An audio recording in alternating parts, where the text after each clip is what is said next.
For some of you, pwedeng binlock nyo siya. It's either binlock nyo siya, binlock nila kayo mga kapiksi, pero magpaparamdam itong person mo kasi na-realize niya kung ano yung mga pagkakamali niya, nagkaroon siya ng realization mga kapiksi. And susuyuin ka nito guys, no? Babalik ito sa'yo, i-win over ka niya mga kapiksi. Kaya lumabas itong courting man guys, no? Kasi susuyuin ka nitong person mo, liligawan ka ulit, ay papakiligin ka niya ulit guys, no? Lalo na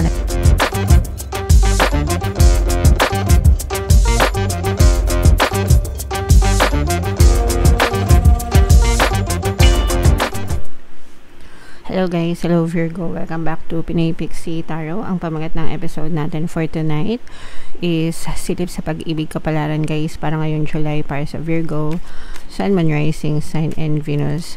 So, kapag love reading guys, pwedeng ma-pick up yung energy nyo, pwedeng ma-pick up yung energy ng person nyo, pwedeng magkabaliktad yung roles mga kapiksi. If in case hindi kayo naka-resonate dito, pwede nyo panoorin yung video dun sa zodiac sign ng person nyo. Baka nandun yung energy nyo guys.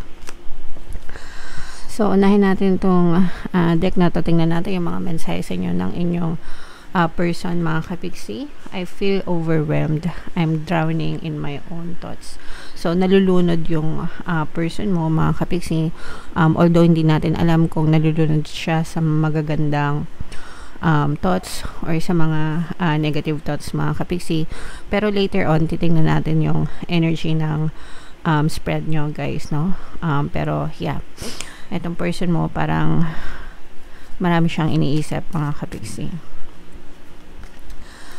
And I depend on you too much to let you go. I have codependency issues. So masyado na siyang nakadepende sa inyo mga kapiksi, no? Pwedeng emotionally, physically, pwede rin mentally, financially, pwede rin mga kapiksi, depende sa sitwasyon nyo guys. Pero para sa kanya malaking bahagi ka ng buhay niya guys. And yeah, another message guys, I cannot listen to your voice, it affects my soul.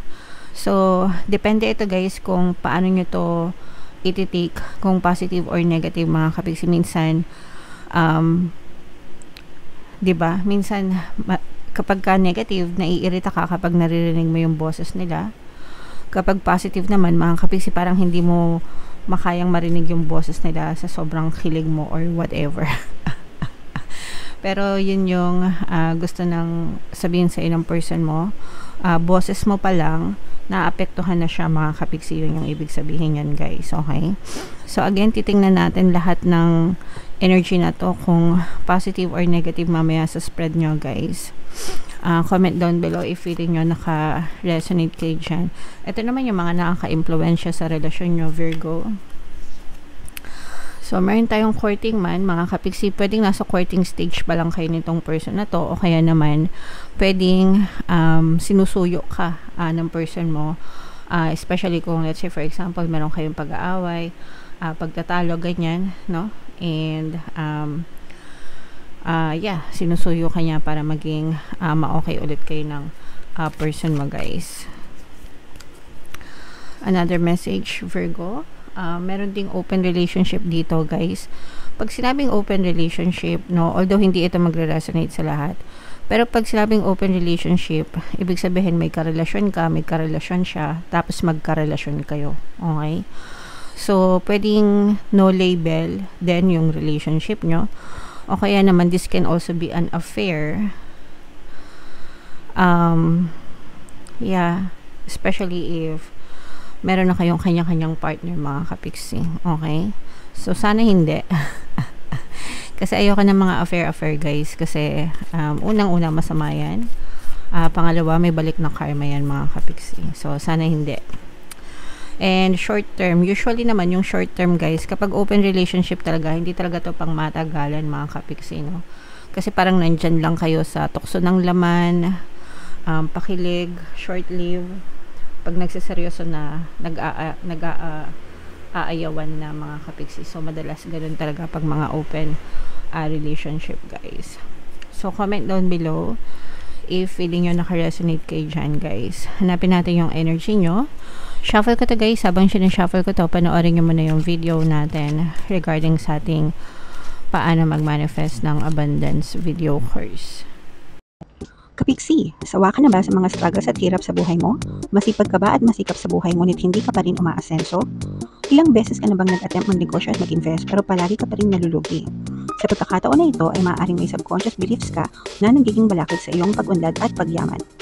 Introducing, paano mag-manifest ng abundance video course. Dito ay matututunan mong ma-overcome ang mga balakid mo para tuluyan ka ng umunlad, umasenso, sumagana, maging matagumpay, successful at maswerte sa iyong kabuhayan, pera, trabaho, negosyo, salapi at kaperahan ng bonggang-bongga. Dali, mag-send na ng email sa pinoypixie@gmail.com at simulan na ang iyong pagyaman ngayon.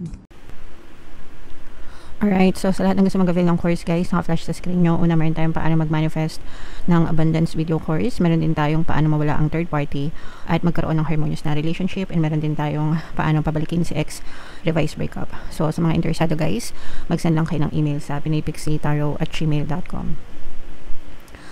So, Virgo guys, kayo ay represent ng King of Pens. Ito yung ating love energy mga kapiksi. Latag natin yung spread nyo guys.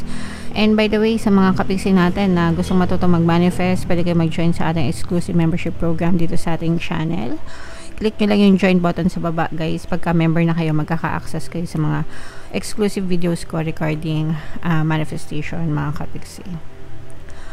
So, meron ditong presence ng another earth sign guys, Capricorn, Taurus, Virgo. For some of you, maaari may earth element kayo sa inyong natal chart, or you may be dealing with another earth sign. Pwedeng earth sign din yung person mo.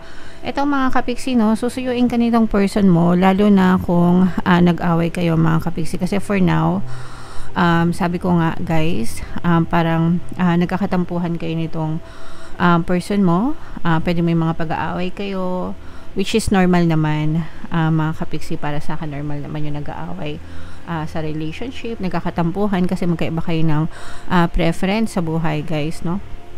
So hindi talaga maiwasan na nagkakaroon ng tampuhan, ng awayan, pero nare-realize na ng person mo, lalo na kung siya yung may mali mga kapiksi. Kasi for some of you, pwedeng binlock nyo siya. It's either binlock nyo siya, binlock nila kayo mga kapiksi, pero magpaparamdam itong person mo kasi na-realize niya kung ano yung mga pagkakamali niya. Nagkaroon siya ng realization mga kapiksi. And susuyuin ka nito guys, no? Babalik ito sa'yo, i-win over ka niya mga kapiksi. Kaya lumabas itong courting man guys, no? Kasi susuyuin ka nitong person mo, liligawan ka ulit, ay papakiligin ka niya ulit guys, no? Lalo na kung nag-aaway kayo, and kukunin niya ulit ang iyong puso mga kapiksi, no? And gusto ng person mo na magsimula ulit kayo, parang from scratch, ganyan, or para marikindle yung inyong relationship mga kapiksi. So meron ding presence dito guys ng fire sign, Aries, Leo, Sagittarius.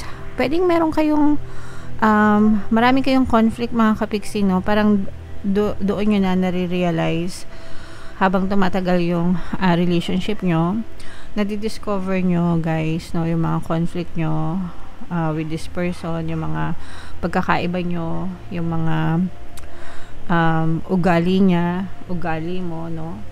Nagkakaalaman, nagkakalabasan ng totoong ugali mga kapiksi.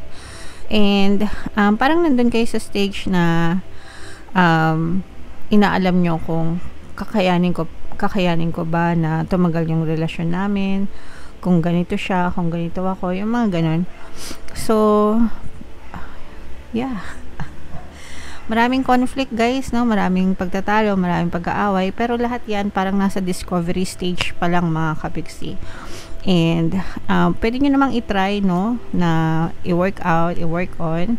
Nasa sa inyo na lang yan mga kapiksi kung pipiliin nyo yung peace of mind nyo.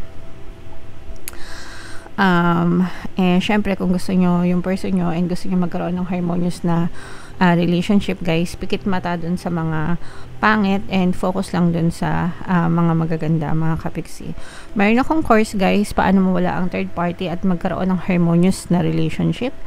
Kahit walang third party sa relationship nyo, pwede kayo mag-avail nun guys, para maintindihan nyo kung paano magkaroon ng harmonious na relationship. And pwede rin kayo makinig ng subliminals. Kung gusto nyo, libre lahat ng subliminals natin guys dito sa YouTube channel. Marami ng success stories dyan. Okay? Alright. So yeah, comment down below guys. So may mga pag-aaway pero nakikita natin na mahal pa rin yung may pagmamahal pa rin, no, and susuyuin pa rin kayo nitong person nyo. So depende na lang guys kung tatanggapin nyo yung person nyo, papatawarin nyo or whatever guys. Okay? Alright, so comment down below if love story nyo ba to. For more tarot readings guys, ito yung playlist nyo. Ito naman yung ating success stories ng paano mag-manifest ng abundance video course. Thank you for liking, sharing, and subscribing guys. See you next time. I love you all. Have a nice day. Bye-bye.